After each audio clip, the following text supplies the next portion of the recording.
at home quarantining after spending just the first 2 days at school in person. Our Pepper Baker talked to his mom, and she joins us in studio with more on how they're feeling today. Pepper.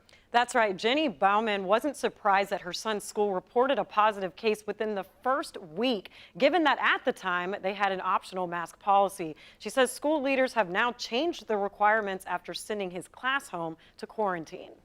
We got a call at 9 o'clock, 9 or 9:15 on Thursday morning, and they had just started on Tuesdays. It only took 2 days for Jenny Baumann to get a call from her son's school that he was in contact with another student who tested positive for COVID-19. There was a positive case in my son's class, and so they had to send home about 8 students to quarantine. Her son is a 5th grader at one of the St. Charles County Catholic schools in the Archdiocese that started off the year with a mask optional policy. When you're taking the masks off kids and they're in such close quarters, I thought that this was bound to happen, unfortunately. Baumann says her kids know to wear their masks even when their classmates don't.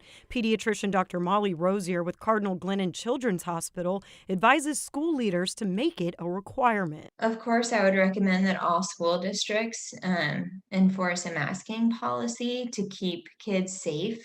And to be completely honest, kids do really well with masking.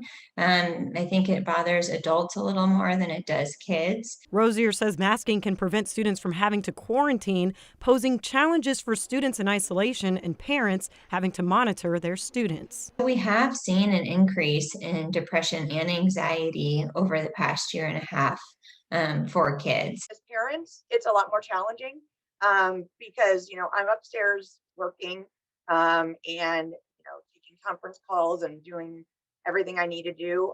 He has ADHD. He really needs to be in the classroom to stay focused. Baumann says her son's school recently changed their mask requirement, and now students have to wear masks indoors. So I'm glad that they have made the update to the policy to allow, to require masking and keep the kids in the classroom as much as possible.